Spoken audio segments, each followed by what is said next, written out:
Que Hachem vous donne la santé et la joie. Bonne journée. Pendant que chaque matin on se réveille, on fait ce petit cours de Torah que j'espère que vous tous, vous allez diffuser bien, à gauche et à droite. Je suis très heureux, très content. Là où je vais, on me dit que mes cours du matin ils sont suivis. Chaque famille, elle a son groupe. Merci beaucoup pour tous ceux qui m'écoutent et puis se rattraper une pinto, soit avec eux. Ben, mes amis, aujourd'hui, je vais vous parler la deuxième soirée que Esther, elle a invité Haman. 2 soirées. La première soirée, c'était comme un échec pour Esther. Pourquoi? Parce que Esther, elle a cru que peut-être Haman, en buvant, il allait, en buvant du vin avec un ventre creux, il allait dire quelques mots qui vont déplaire au roi et il va le tuer. Or, il n'a rien dit. Alors maintenant, qu'est-ce qu'elle fait? Maintenant, elle invite pour demain soir. Et bien sûr, en l'invitant pour le lendemain soir, il n'était pas bête, Haman. Il s'est retenu lorsqu'il sort du palais et Mordechai, il ne se prosterne pas devant lui, parce que le roi, il a dit que tout celui qui ne se prosterne pas devant moi, Haman, il est condamné à mort. Et Mordechai ne se prosterne pas devant lui. Et la raison pourquoi il ne s'est pas prosterné devant lui, parce que Haman, il avait l'idolâtrie sur lui. Maintenant, il rentre à la maison, comme je vous ai expliqué hier soir, tout content, tout heureux. Vous voyez que la reine Esther elle m'a invité, et encore demain soir je suis invité, mais ce Mordechai qui ne se procède pas devant moi, il m'angoisse. Alors là, ils lui ont donné une idée. Pourquoi tu ne vas pas chez Haman, chez Ahashverosh, et demande-lui qu'il te donne la permission de le pendre?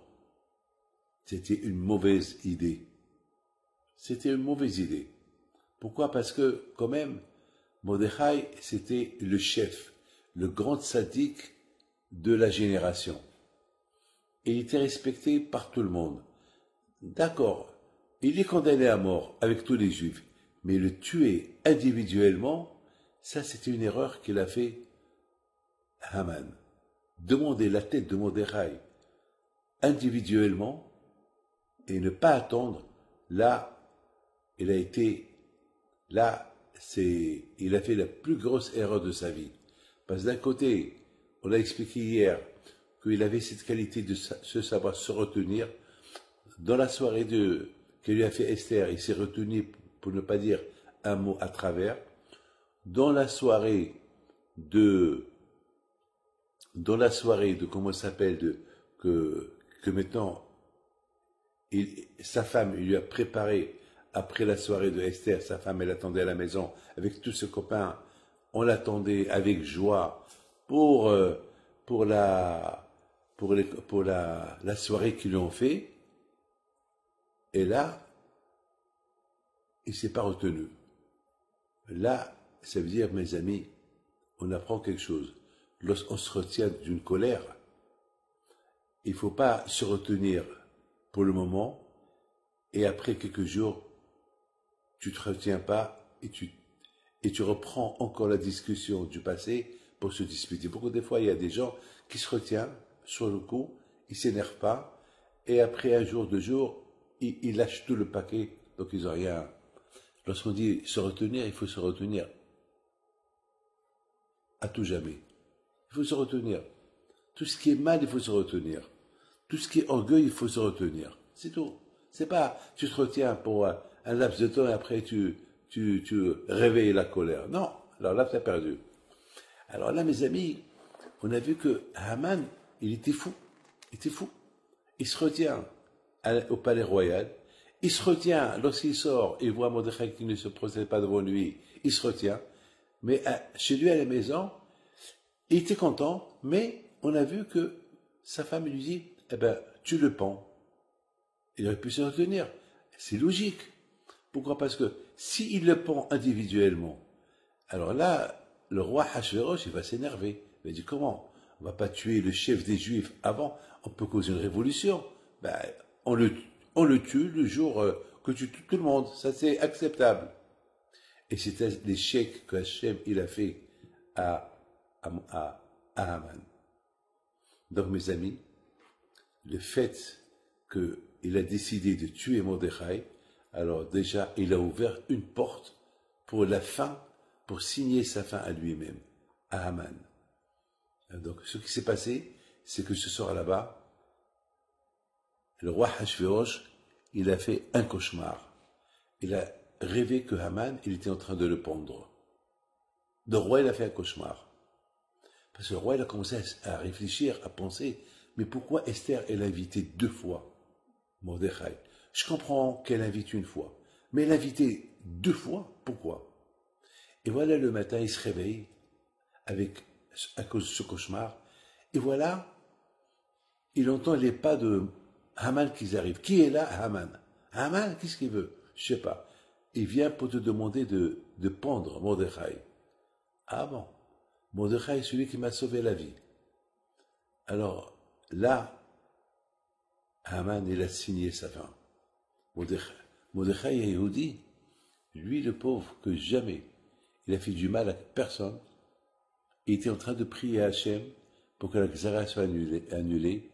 Voilà maintenant, Haman, il rentre avec toute sa gahava, il demande au roi, Majesté, je suis venu pour te demander une faveur. Si ça ne vous dérange pas, si tu peux me donner la permission de pendre Mordechai.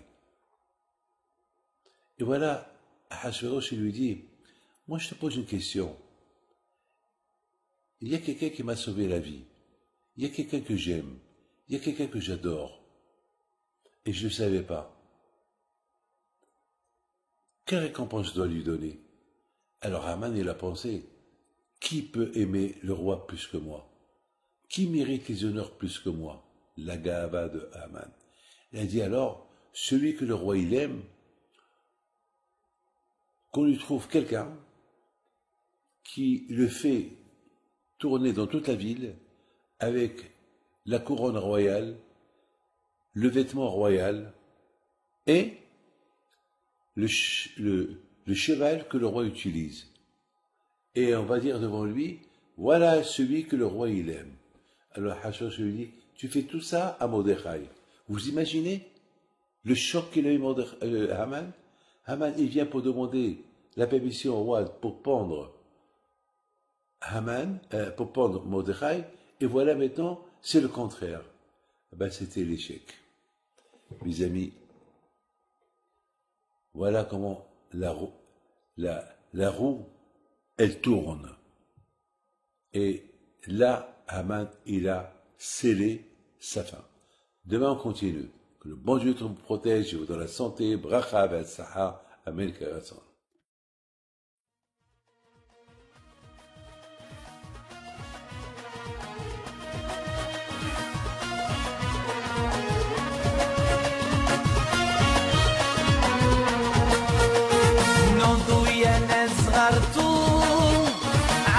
حي بنتو وقف لنا زي خوتو يا وز خوتو